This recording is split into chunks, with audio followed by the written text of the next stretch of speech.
Assalamualaikum warahmatullahi wabarakatuh. Perkenalkan, nama saya Ahmad Liana Abdulhaq, dosen program studi psikologi Fakultas Psikologi dan Humaniora Universitas Muhammadiyah Magelang.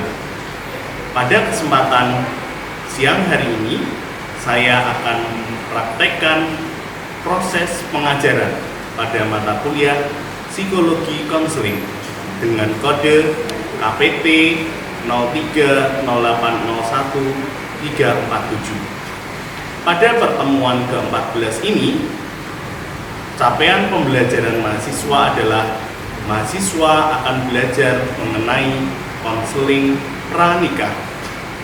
Indikator capaian, mahasiswa dapat menjelaskan dan mempraktekkan apa-apa saja yang harus dilakukan oleh konselor saat melakukan konseling pranikah. Adapun metode pengajaran dalam pertemuan ke-14 ini dengan metode diskusi, tanya jawab, dan praktik. Sekian yang dapat kami sampaikan dan selamat menyaksikan. Bismillahirrahmanirrahim. Assalamualaikum warahmatullahi wabarakatuh. Waalaikumsalam warahmatullahi wabarakatuh. Kita mulai dulu dengan membaca basmalah bersama-sama. Bismillahirrahmanirrahim. Sehat semuanya? Alhamdulillah.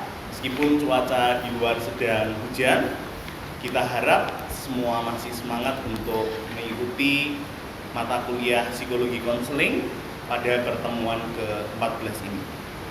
Mengawali pertemuan pada siang hari ini, seperti pada pertemuan sebelum-sebelumnya, saya akan memanggil nama-nama yang ada di sini untuk melaporkan progres klien ke-14 yang sudah teman-teman dapatkan selama 1 minggu ke belakang. Konselingnya atau praktek konselingnya sudah mendapatkan nilai berapa? Ya? Siap ya? Saya akan panggil dari Zahra. Dapat nilai berapa, Mbak? 23. 23. Tarnisha? 25. 25. Vera? 24. 24. Hanif? 21. 21. Diva? 23. 23. Maida? 22. 22. Terakhir Askar? 25. Oke, ada yang mau cerita terlebih dahulu klien ke-14 ini atau konseling ke-14 ini, ada yang menarik atau tidak? Dapat kasus apa? Fahri mungkin? Kasus yang dikeluhkan kepadamu apa? Untuk klien saya kasusnya masih sama Pak, yaitu beliau masih mengalami stres berat. Oke, stres berat. Oke, jadi seperti pada pertemuan minggu lalu, memang kasus-kasus dalam konseling biasanya didominasi oleh kasus-kasus di bidang pendidikan, sosial, maupun pribadi.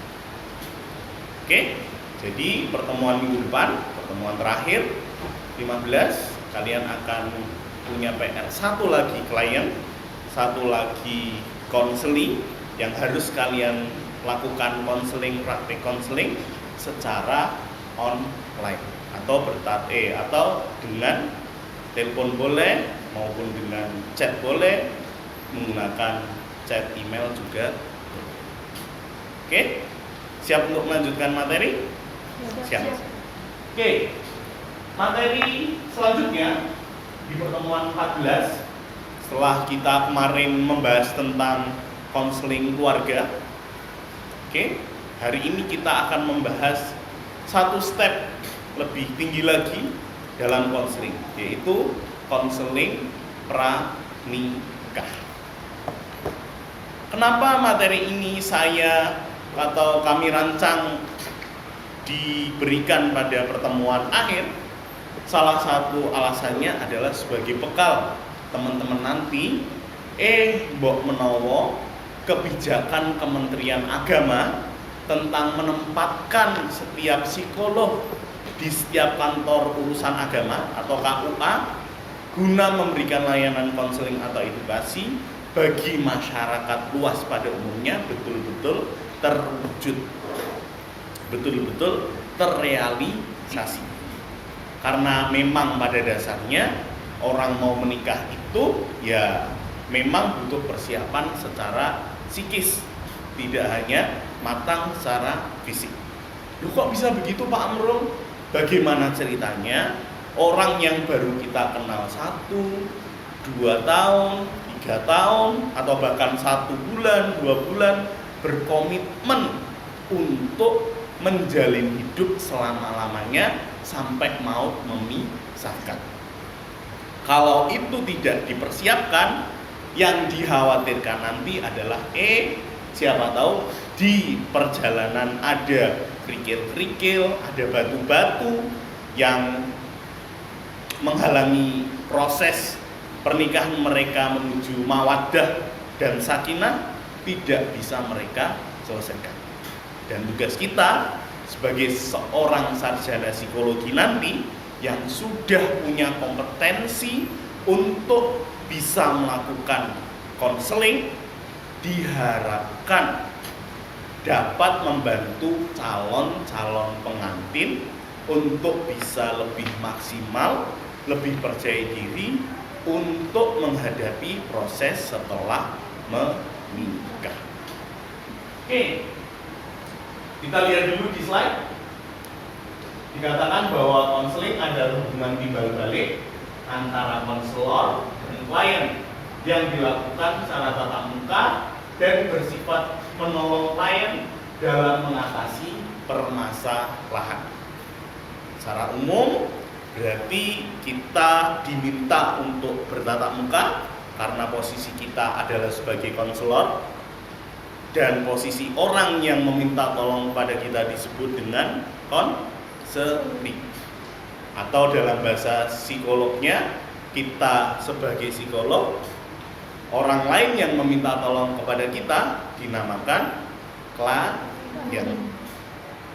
Oke, ini mata kuliah penting teman-teman karena hubungannya dengan intervensi kepada orang lain. Oke, bisa dipahami ya pengertian konseling secara umum. Nah, selanjutnya adalah konseling pranikah, suatu proses hubungan yang membantu antara konselor dengan klien dalam hal pemberian edukasi dan bimbingan tentang persiapan pernikahan dan cara membina rumah tangga terhadap calon pengantin. Ada 3 kata yang di bold, apa saja? Membantu. Apa saja? Membantu. Edukasi, membantu, bimbingan, Dan persiapan. persiapan. Jadi tujuan cita-cita dari konseling pranikah adalah membantu untuk mempersiapkan. Alasannya tadi karena bagaimanapun juga orang yang baru ketemu atau bahkan sudah lama ketemu mau berkomitmen selama-lamanya. Yang harus digarisbawahi di pengertian ini adalah kita sebagai psikolog, kita sebagai konselor tidak manas-manasi, tidak nyari kelemahan sana sini, tapi kelemahan yang dikeluhkan calon pengantin, calon pasangan bisa kita tutupi dengan kelebihan pasangan yang lainnya, sehingga mereka mantap, sah untuk bisa menuju ke jenjang pernikahan. Tujuannya memberikan 1, 2, 3, 4, 5. Mulai dari pengetahuan, penguatan, pengetahuan cara-cara dalam membina rumah tangga, pemahaman, dan motivasi.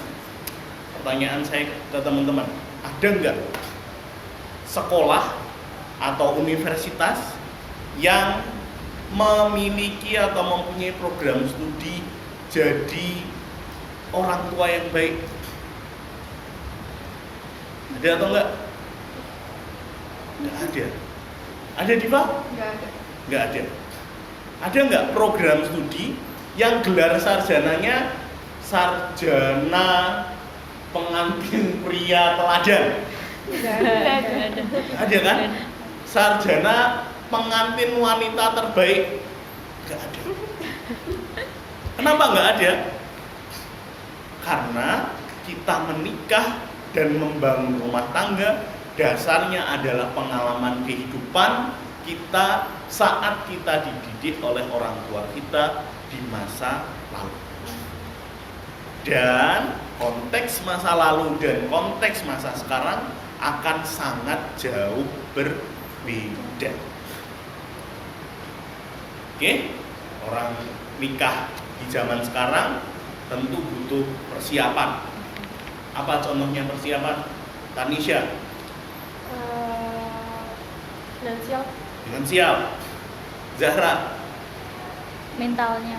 Mental. Diva?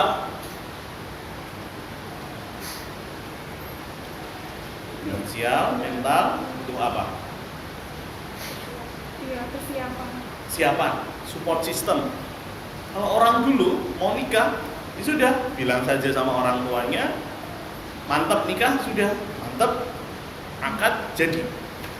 Kalau zaman sekarang dan zaman kita nanti hidup di masa depan, banyak sekali pertimbangan-pertimbangan yang harus dipersiapkan. Sebelum nikah saja wis mikir gedung, catering, make up, apa meneh, dokumentasi. Habis nikah masih mikir mau ngontrak, numpang orang tua, cicil, dan seterusnya. Dia untuk menghadapi itu perlu orang lain yang mampu untuk menguatkan. Manfaatnya ada 1, 2, 3, 4, 5. Pada intinya manfaat ini bagaimana caranya biar meminimalisir resiko hubungan yang kandas di tengah jalan, atau bahasanya adalah perceraian. Oke, jadi kalau ditanya Pak Amrul, kenapa kok harus dilakukan konseling pranikah? Agar bisa meminimalisir perceraian di tengah jalan. Nah, untuk mewujudkan itu, bagaimana caranya? Ya tadi, mempersiapkan hal-hal baik fisik maupun non fisik.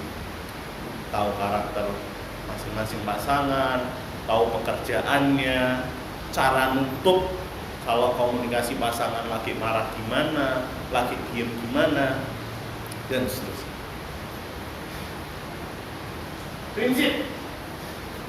Prinsip konseling pranikah adalah adanya kesediaan klien sampai dengan konselor tidak berhak mengambil keputusan apapun. Teman-teman pernah dengar ya namanya informed consent atau form kesediaan, gitu ya? Harus diawali dengan lembar kesediaan itu supaya apa? Tidak ada dusta di antara konselor dan calon pengantin pria maupun calon pengantin wanita.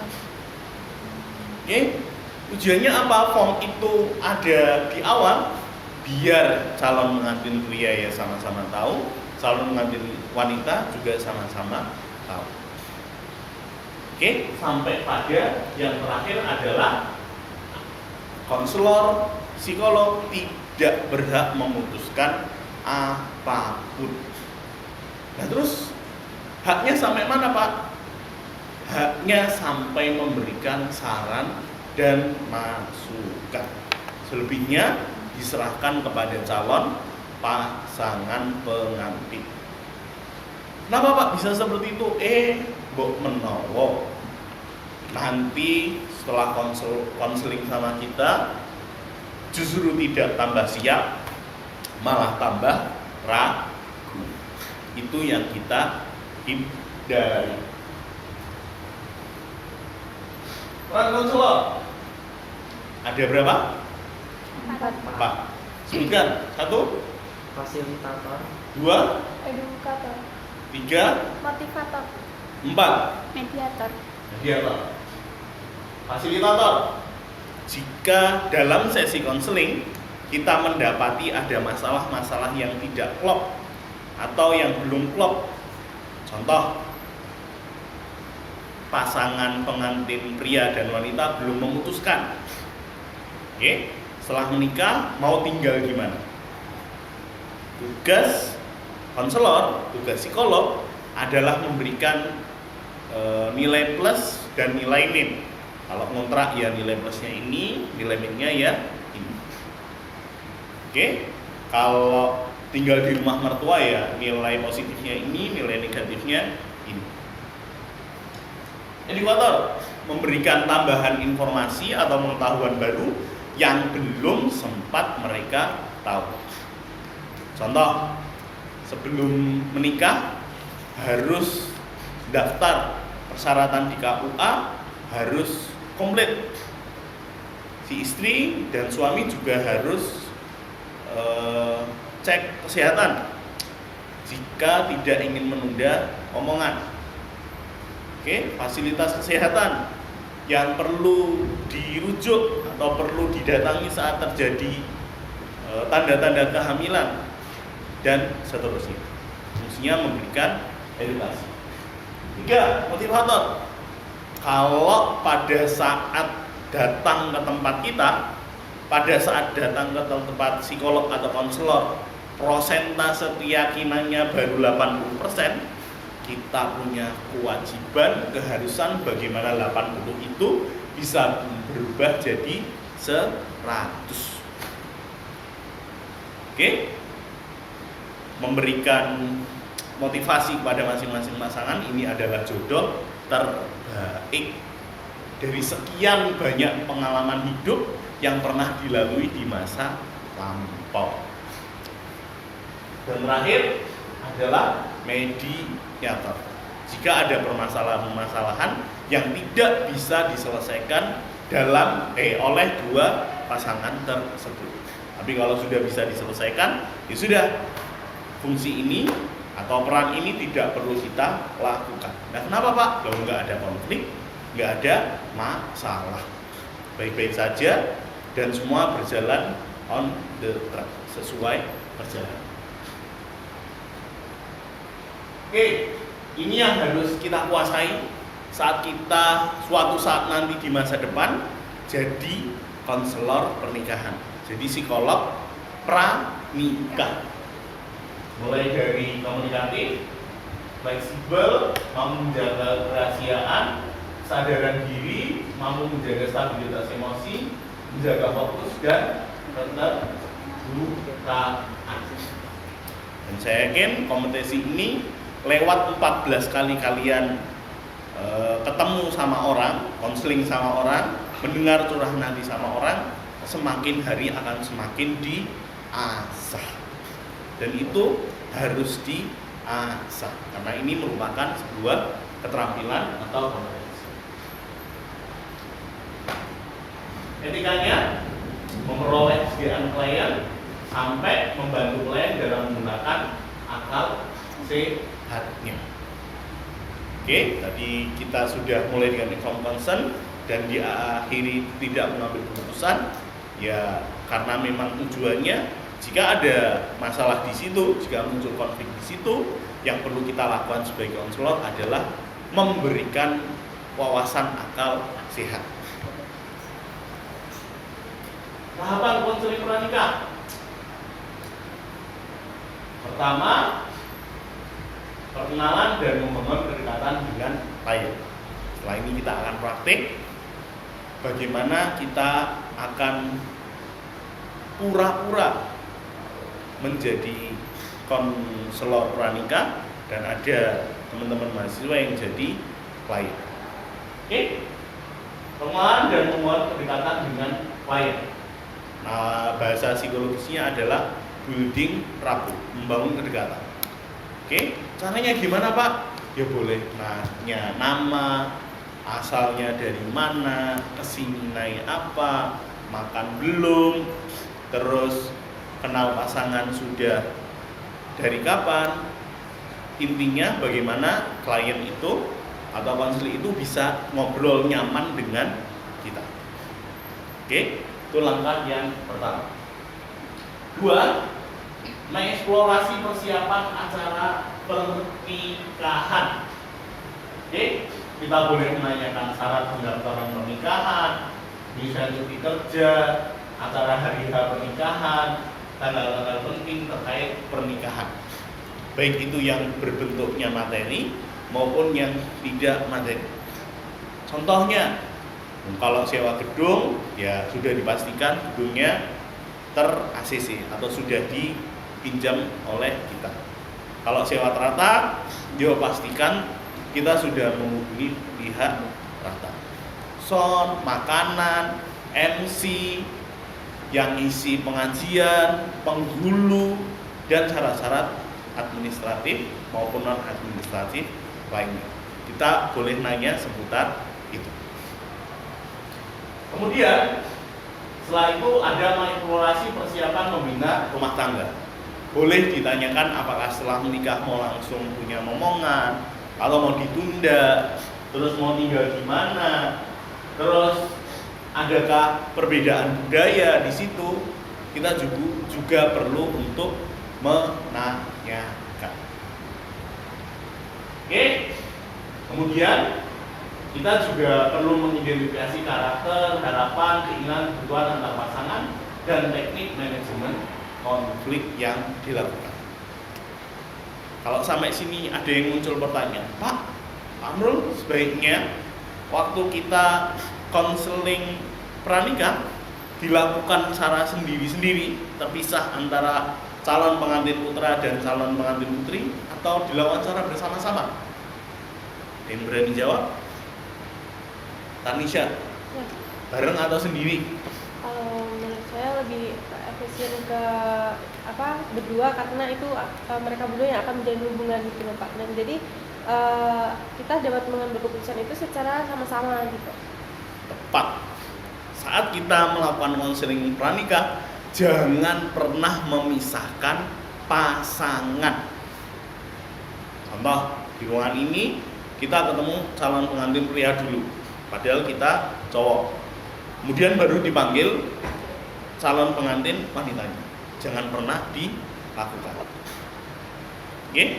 Harus bertiga dalam satu ruangan.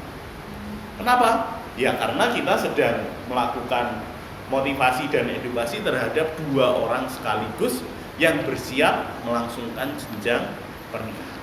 Jadi jangan sampai terpisah-pisah. Pak, alasannya teknis, orang peduli. Pokoknya jangan pernah memisah-misah. Kenapa? Nanti tidak timbul fit. Konselornya putra, dilalah yang dipanggil putri duluan. Lama, gitu yang cowok cepet. Atau sebaliknya, konselornya putri yang dipanggil lebih lama, calon pengantin putranya. Calon pengantin wanitanya jadi cemburu dan itu yang tidak kita harapkan. Kemudian kita boleh memberikan motivasi dan pemantapan komitmen pernikahan kepada dua pasangan. Jadi ada 4 tahap. Satu apa tadi? Melakukan perkenalan. 2 tahapnya Persiapan aja. 3 tahapnya. Mengeksplorasi persiapan pernikahan. Oke. Dan terakhir identifikasi karakter dan siap untuk praktik. Siap dong.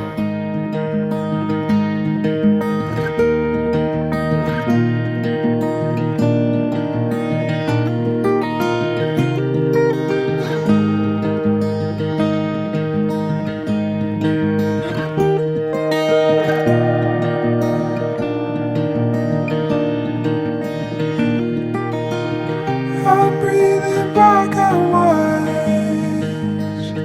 let it through.